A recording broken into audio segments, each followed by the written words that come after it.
ఎవరు రాశారో గాని 2 చేతులు ఎత్తి నమస్కరిస్తున్నాను. అది చాలా మంది వాట్సాప్ లో వచ్చి ఉంటుంది. రాని వాళ్ళకి ఈ సందర్భం చాలా గొప్పది, నిజంగా హృదయాన్ని ద్రవింపజేసేది, సత్యం కూడాను. నాన్న ఎందుకో వెనకబడ్డాడు, అది శీర్షిక. అమ్మ 9 నెలలు మోస్తే నాన్న 25 ఏళ్ళు. రెండూ సమానమే అయినా నాన్న ఎందుకో వెనకబడ్డాడు.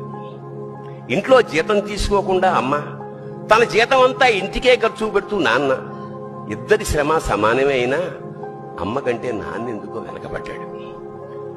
ఏది కావాలి అంటే అది వడ్డీ పెడుతూ అమ్మ, ఏది కావాలంటే అది కొని పెడుతూ నాన్న.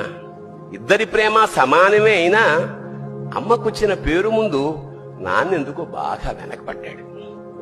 ఫోన్లోనూ అమ్మ పేరే, దెబ్బ తగిలినప్పుడు అమ్మా అని పిలవనే, అవసరం వచ్చినప్పుడు తప్ప మిగతా అప్పుడు గుర్తురానందుకు నాన్న ఎప్పుడైనా బాధపడ్డా? ఏమో. ఇద్దరూ సమానమే అయినా పిల్లల ప్రేమను పొందడంలో తరతరాలుగా నాన్నెందుకో వెనకబడ్డాడు. అమ్మకి మాకు బీరువా నిండా రంగురంగుల చీరలు బట్టలు, నాన్న బట్టలకు దండెం కూడా నిండదు. తనని తాను పట్టించుకోవడం రాని నాన్న